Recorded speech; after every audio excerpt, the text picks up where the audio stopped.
Torcedor vascaíno, eu começo esse Acorda Vascão pra você aí do outro lado, te falando que talvez essa ideia do grego magnata Evangelos Marinax estar se interessando pela SAF Cruz Maltina não é uma loucura não, tá, meu amigo? E olha, te aviso aqui já na introdução desse vídeo que esse interesse pode se tornar uma realidade já já, em breve e sem muito tempo de espera. A gente vai explicar essa situação aqui para vocês, é claro, nesse Acorda Vascão, porém de antemão aqui eu já te falo, em setembro, ou seja, há 2 meses atrás, o filho dele estava aqui no Rio de Janeiro. Aí você pode perguntar, tá bom, Lucas, e o que isso tem a ver? Calma, calma que eu vou explicar isso daqui a você. E você aí, que já estava completamente iludido com a possibilidade desse grego comprar o Vasco da Gama, você vai sair desse Acorda Vascão ainda mais louco, maluco e talvez iludido com essa possibilidade. Mas enfim, calma, que a gente vai falar aqui a vocês. E já de antemão digo, porque tenho certeza que quando a gente faz esse tipo de conteúdo, muita gente chama a gente de mentiroso, de louco, de maluco, de Pinóquio, é o que a gente mais ouve. Mas eu tô gravando esse vídeo depois de quase 1 hora apenas de estudo para trazer a vocês. Só para você ter noção, eu não preciso ficar falando não, mas eu gosto de falar, porque é chato às vezes ficar ouvindo essas coisas. Eu tô aqui lendo matéria atrás de matéria para entender a história desse grego e o que o seu filho talvez estava fazendo aqui em setembro. Essa história aí do Vasco da Gama junto com esse grego talvez não é uma loucura não, tá, meu amigo? A gente vai explicar isso a vocês, vamos trazer também novidades quanto a essa situação envolvendo a SAF do Vasco de um modo geral, porque tivemos aí novidades no judiciário recentemente, é claro, a gente vai informar isso daqui a vocês. É o Vasco fazendo tudo que pode, né? Com relação à venda, com relação a saídas, com relação a chegadas, para reformular essa SAF Cruz Maltina. Enfim, teremos pela frente aí um Acorda Vascão bastante movimentado, bastante agitado. Vamos explicar tudo aí que esse grego realmente está fazendo nos bastidores, porque o filho dele estava fazendo o que aqui em setembro? E o filho dele segue o Vasco da Gama nas redes sociais por quê? É muita pergunta e até situações até um pouquinho esquisitas. Mas enfim, antes de começar o vídeo, antes de deixar aí todos vocês muito bem informados aqui sobre o nosso Cruz Maltino, né, como a gente sempre faz no canal, quero dar as boas-vindas a todos vocês que estão chegando aqui pela primeira vez. Para quem ainda não me conhece, vascaíno, muito prazer. Eu sou o Lucas e você está no canal do Gigante Vasco, o canal do torcedor vascaíno. E é claro, né, Vascão, você que está aí do outro lado e ainda não é um inscrito do nosso canal, vem aqui embaixo, onde temos essa palavrinha inscreva-se, aperte nela e já faça parte da nossa família. A gente conta muito aí com a presença, o apoio de todos vocês aqui no nosso canal. Contamos muito também, tá, com a sua inscrição. É de suma importância para o nosso crescimento. Não saia desse Acorda Vascão sem se inscrever e principalmente, como a gente vem falando aqui com vocês, até com certa frequência, não saia desse Acorda Vascão sem deixar o seu like. É só você vir aqui embaixo, ó, onde tem... Eita, aqui mesmo onde tem esse dedozinho, ó, apertou, o like tá dado. Além disso, se inscreva.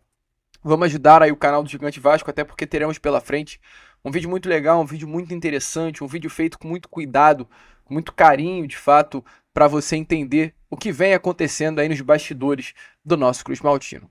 Fechado? Vamos embora então, Vascaíno? Sem muita enrolação, falar logo de Vasco da Gama, porque, olha, meu amigo, eu inicio esse Acorda Vascão antes de entrar aí no assunto sobre esse magnata grego que surgiu há poucos dias atrás, mas já movimentou muitos bastidores da nossa colina histórica, falando sobre o jogo contra o Botafogo. Sim, sobre o jogo, perdão, contra o Botafogo. Por quê? Porque esse jogo ele despertou no torcedor vascaíno um sentimento de comparação, e essa é a realidade.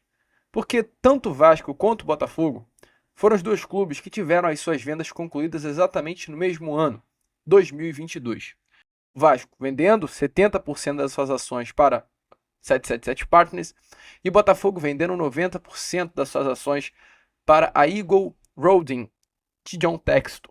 E chegamos nesse momento, né, 2 anos após a venda de ambos clubes, ambas SAFs dos clubes, e vemos dois caminhos diferentes traçados, né, Um Botafogo que hoje é o finalista da Libertadores, um Botafogo que hoje é o líder do Brasileiro com 6 pontos à frente do Vasco, um Botafogo que no ano passado quase conquistou o Brasileiro, e um Vasco que, sendo vendido, consegue um acesso, um Vasco que, vendido, no ano passado luta para não cair, e um Vasco que nesse ano novamente, né, disputa pelo menos, não luta para não cair, não luta para cair, perdão, não luta pela sua permanência, luta ali por coisas acima, mas é um ano muito abaixo daquilo que o Vascaíno esperava quando há 2 anos atrás a sua SAF foi vendida. E, e ontem não, né? Anteontem, terça-feira, esse jogo contra o Botafogo ele trouxe esse sentimento de caraca, que loucura. São 2 SAFs, mas o Botafogo tá anos-luz na frente da gente. E aí a gente olhou, eu acho que o sentimento vascaíno ali no final da partida contra o John Textor, ele adentra o campo, ele fala com os jogadores do Botafogo, ele engraxa a chuteira do Júnior Santos, atacante, né, do Botafogo. Ele abraça o Ryan no final do jogo e deixa muito bem claro que é o sonho dele, o sonho não, né, mas é um desejo dele comprar o Ryan. Quando a gente vê Luiz Henrique, Almada, dois jogadores que juntos somados custaram quase 200 milhões de reais aos cofres do Botafogo, assim, a gente fica com uma invejinha boa, no sentido de, caraca, os caras acertaram na SAF deles e a gente vendeu a nossa SAF para a porcaria chamada 777 Partners. E aí depois, né, depois desse jogo, não, antes desse jogo, na própria terça-feira, a gente teve essa informação desse grego, que surgiu do nada, apareceu do nada, mas que talvez, né, esse do nada, ele não venha a ser tão do nada assim. O Vasco hoje, ele passa por uma situação, e pelo menos é isso que vem sendo divulgado, né, de reestruturação financeira na sua SAF, organização financeira na sua SAF, para vender as ações mais valorizadas. Mas deixa eu te falar, tudo que o Vasco está fazendo hoje, o Botafogo fez e o Cruzeiro fez. O que o Vasco está fazendo hoje? Qual é o objetivo do Vasco de antemão? Eu já te adianto aqui.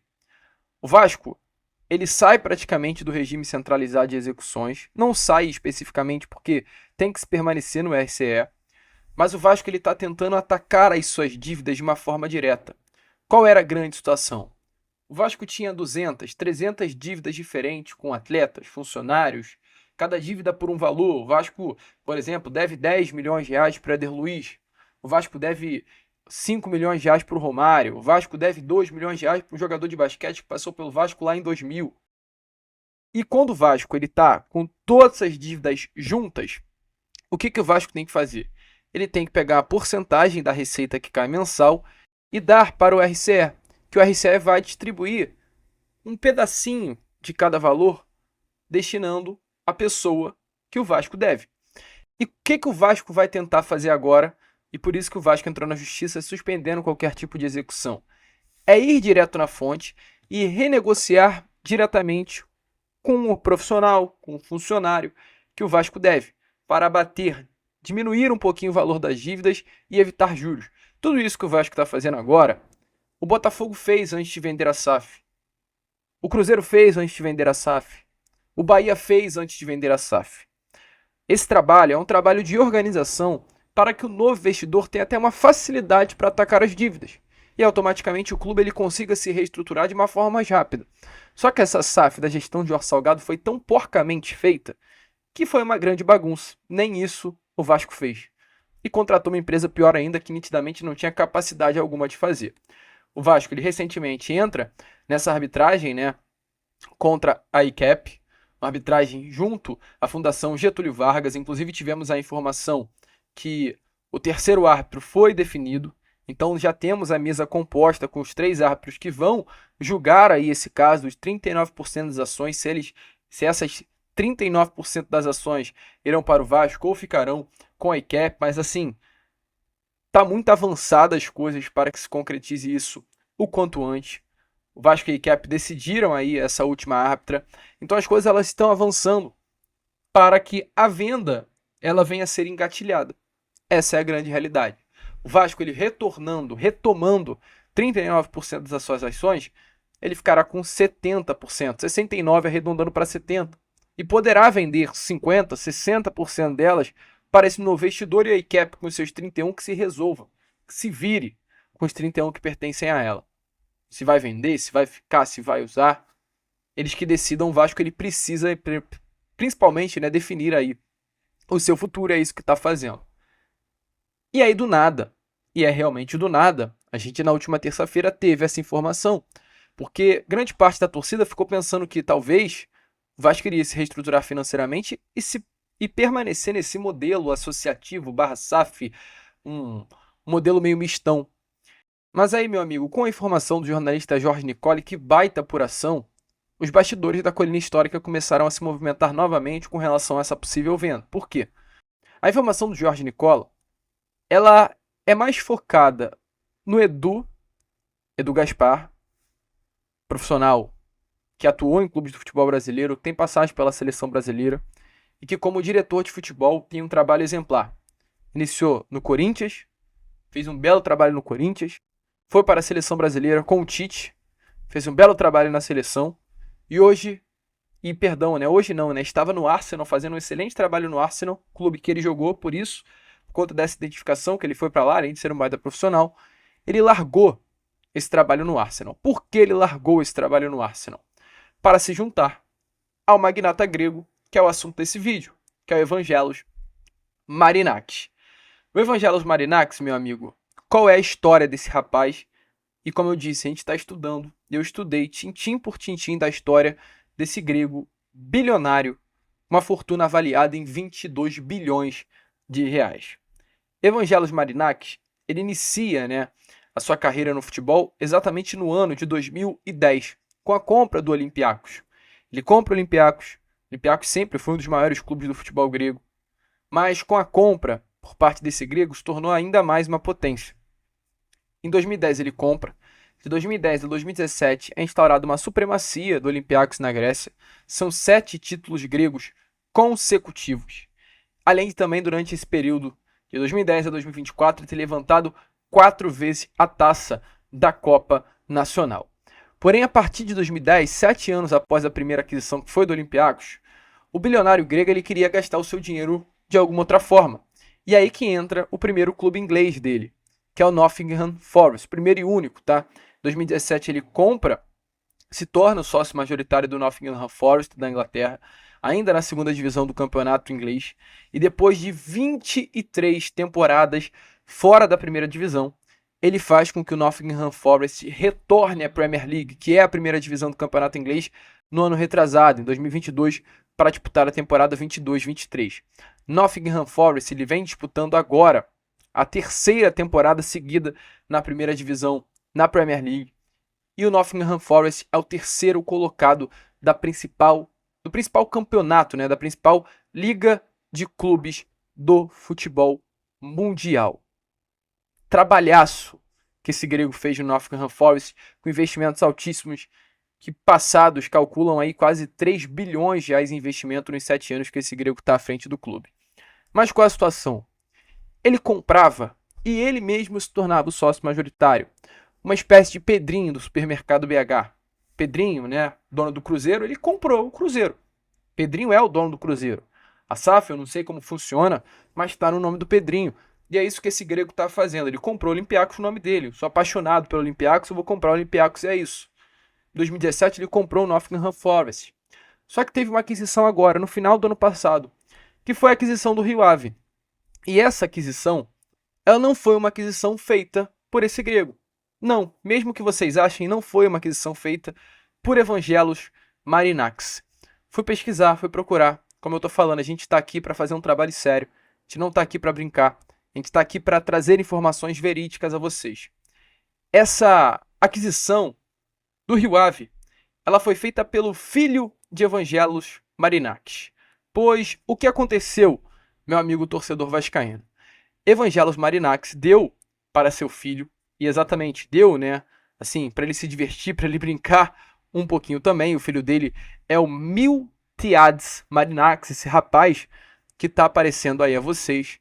Ele deu ao seu filho a oportunidade de abrir uma empresa. E o seu filho, ele foi e abriu uma empresa. O seu filho, ele abriu uma empresa chamada, deixa eu confirmar o nome aqui, RAH Sports Investment Limited. Essa foi a empresa aberta pelo seu filho. É como se o John. Não, é difícil explicar isso a vocês, mas é o Evangelos Marinax. É o cara, é o endinheirado, tem 22 bilhões de reais em fortuna. Ele, em seu nome, ele compra o Olympiacos em 2010. Ele, em seu nome, ele compra o Nottingham Forest em 2017. E aí, no ano passado, ele vira pro seu filho e fala: Filho, tu quer entrar nessa jogada?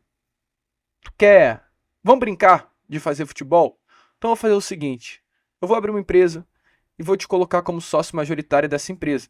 Essa é a empresa RAH Sports Investment Limited. Essa foi a empresa que hoje está no nome do seu filho, que é esse rapaz que está aparecendo aí na imagem a vocês. E no ano passado, o primeiro clube dessa empresa, a primeira SAD dessa empresa, foi a SAD do Rio Ave. É o primeiro clube da RAH Sports Investment Limited.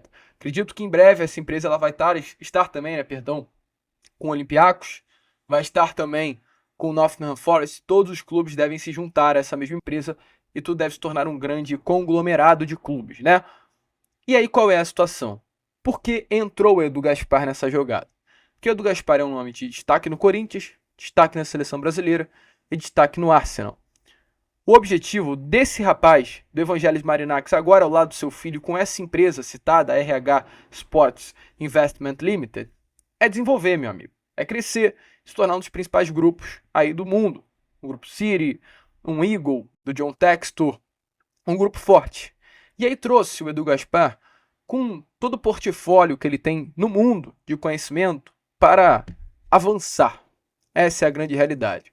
O Edu Gaspar ele foi contratado pelo Evangelos Marinax e pelo seu filho para expandir o negócio, para comprar novos clubes. Na Itália, a informação que temos é que essa empresa ela já busca comprar o Monza, um clube tradicional do futebol italiano. História muito parecida, tá, com o Nottingham Forest.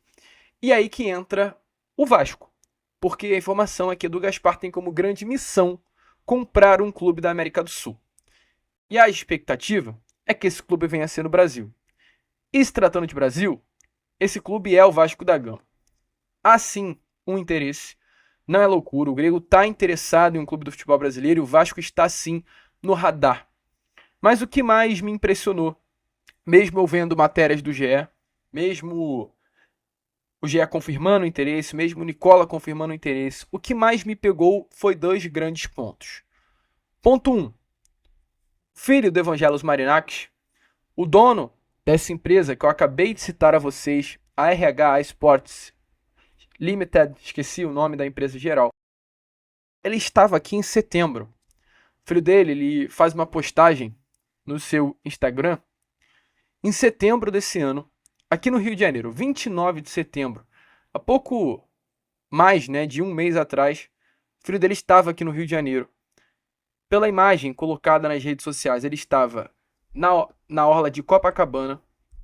Não sei o que ele veio fazer, mas ele estava no Rio. Isso já é um passo aí importante para qualquer tipo de especulação.